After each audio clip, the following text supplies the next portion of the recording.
Ce sera une grande première pour lui. Renaud Lavillenie n'a encore jamais disputé de Jeux Olympiques. À 25 ans, le perchiste français s'attend donc à vivre de grandes émotions à Londres.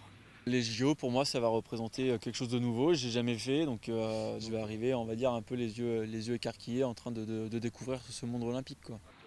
Les yeux écarquillés peut-être, mais avec un capital confiance maximale. Renaud Lavillenie en effet réussit une saison exceptionnelle. Sacré champion du monde en salle à Istanbul en mars, il a brillé par sa régularité de meeting en meeting, avant de conserver le 1er juillet dernier son titre de champion d'Europe, en signant au passage à Helsinki la meilleure performance mondiale de l'année, 5,97 m. Il est très serein étant donné qu'il a enchaîné un certain nombre de compétitions à plus de 5,80 m. Il est en tête des bilans mondiaux, il gagne les championnats aussi bien en salle, il a été champion du monde, que les championnats de France là pour l'instant, donc tout va bien.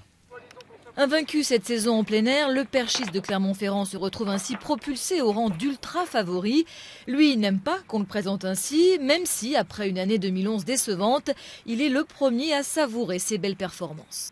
Il faut profiter parce que voilà, c'est quand même des moments qui sont assez rares dans une carrière. Et puis à côté, c'est pas pour autant que je suis pas méfiant. J'ai toujours un petit peu, on va dire, la puce à l'oreille qui me dit bah voilà, il y a quand même, c'est pas parce que tu as fait 5x80 que tu vas le faire forcément une 6e fois que tu vas tout gagner. Au-delà de ses résultats, Renaud Lavillenie fait aussi preuve cette saison d'une force psychologique nouvelle qui devrait l'aider à ne pas tout gâcher par un excès de confiance. Vraiment, c'est une échéance qui est très importante et on sait qu'il y aura beaucoup de pression et on peut pas fanfaronner dans une compétition comme ça. Aussi bien on peut arriver à un championnat de France en se disant ça va être facile que là c'est pas la même. L'équipe de France d'athlétisme n'a pas décroché une seule médaille d'or olympique depuis Marie-Josée Pérec et Jean Galfionne à Atlanta en 1996. Elle mise gros, très gros sur Renaud Lavillenie pour mettre fin à cette longue disette.